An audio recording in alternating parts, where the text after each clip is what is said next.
एक ये है कि किसी ने कोई जुर्म किया है, उस जुर्म को जुर्म के तौर पर मुतय्यन होना चाहिए।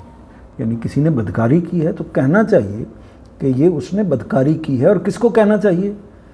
जो इसको वो कहने का हक़ हासिल है। वो कहने का किसको हक़ हासिल है? किसी अदालत को हक़ हासिल है, किसी हुकूमत को या किसी नज़्म को उसको सज़ा देने का हक़ हासिल है। तो ये जब सज़ा हुकूमत अपना या अदालत अपना फ़ैसला सुनाए तो उस फ़ैसले के अंदर उस जुर्म की तफसील लिखेगी और उस मुजरिम को कैफ़रे किरदार तक पहुंचाएगी। ये बिल्कुल ठीक है। और उस पर अखबारात के कालम भी लिखे जाएंगे, उस पर लोग भी बात करेंगे कि फ़लाँ इंसान ने फ़लाँ जुर्म किया था और उसको ये सज़ा मिली।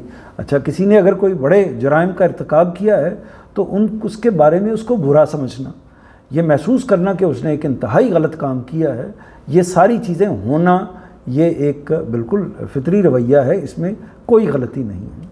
लेकिन तज़हीक इससे अलग चीज़ है।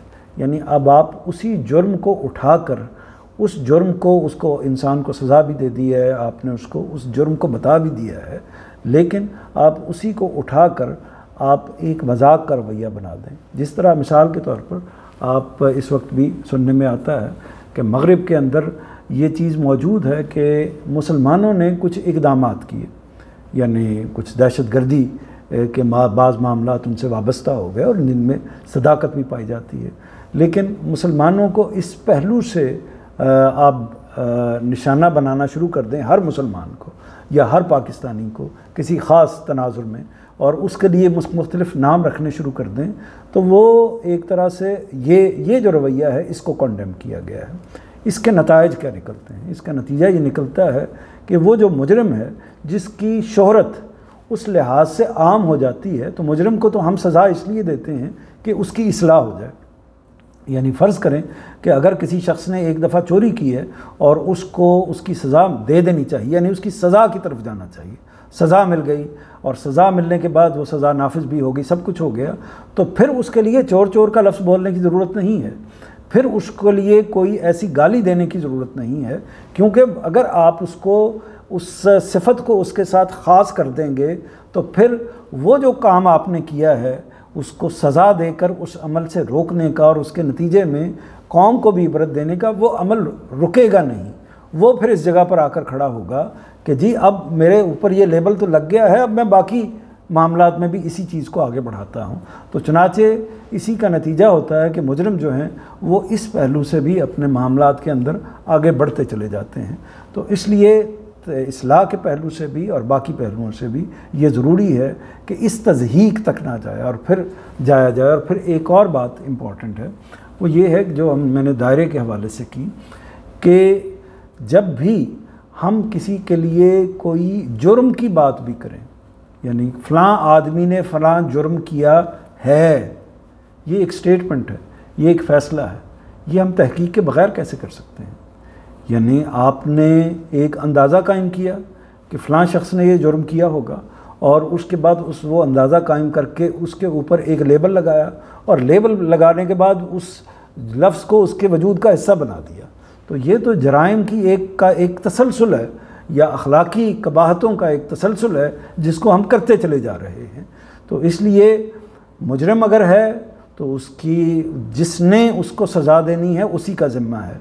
मेरा ज़िम्मा सिर्फ ये बताना है, मैं अगर सहाफ़ी हूँ, मैं अगर सियासतदान हूँ या अगर मैं एक आम आदमी हूँ, तो मेरा ज़िम्मा, मेरी ज़िम्मेदारी उसको मुतय्यन करना है, उसको वाज़े कर देना है कि ये देखें यहाँ पर ये करप्शन हो रही है, यहाँ पर ये ज़्यादती हो रही है, यहाँ पर ये कत्ल हुआ है, यहाँ पर ये डाका मारा गया है, यहाँ पर ये फ़लाँ काम हुआ है। तो हमारा काम, ये हमारी ज़िम्मेदारी है कि इस तरह की ज़्यादतियों को, इस तरह के जराइम को अगर वो इर्द गिर्द में हो रहे हैं तो उनको बताएँ, ज़िम्मेदारों को बताएँ। तो इसमें बाज़ औक़ात ज़िम्मेदार अगर नहीं उस ज़िम्मेदारी को पूरा करते तो हमारा काम पूरा हो गया। यानी अब हम नहीं कर सकते कि मिसाल के तौर पर एक शख्स ने कत्ल किया है और हमने अदालत को तवज्जो दिलाई, अखबारात के ज़रिए से मुख्तलिफ़ तरीक़ों से अब जो भी अपने ज़राए थे तवज्जो दिलाई और तवज्जो दिलाने के बाद ये बताया कि ये शख्स ने, मैंने इसको देखा है कि इस शख्स ने कत्ल किया है, तो ये बता दिया हमने, और उसके बाद ये हमारा ज़िम्मा नहीं है या हमारा काम नहीं है कि अब अदालत तो कोई कार्रवाई नहीं कर रही, मैं ख़ुद इसकी गर्दन मार देता हूँ जाके, ताकि वो मामला हो जाए। तो ये हक़ अल्लाह ताला ने हमें नहीं दिया हुआ, या अल्लाह ताला ने हक़ सिर्फ़ उस कानून को दिया है, उस कायदे को दिया है, उस नज़म को दिया है, हमें यह हक़ नहीं दिया हुआ। तो इसलिए हमें बस इतनी बात तक रहना चाहिए, जुर्म को बयान करने तक, और बयान कर दिया, हमारा काम पूरा हो गया। और उसके बाद उसकी आगे जो तफसीलात है, उसकी इम्प्लीमेंटेशन है, उसके बारे में सज़ा देना है।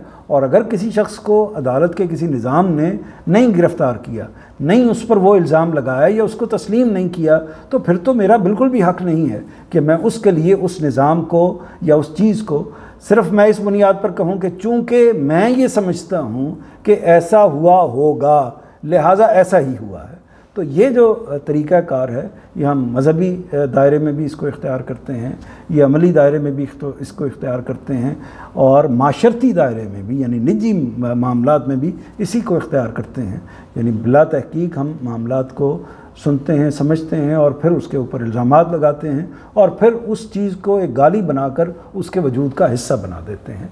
तो ये तफरीक ज़रूर कायम रखनी चाहिए। इसका मतलब ये नहीं है कि नक़द ना की जाए, नक़द बहुत ज़रूरी है, और ख़ास तौर पर जो लीडर्स हैं उनके ऊपर तो नक़द बहुत ज़रूरी है, वरना वो जो चोर उचक्के हैं वो लीडर्स की जगह पर आकर बैठ जाएंगे।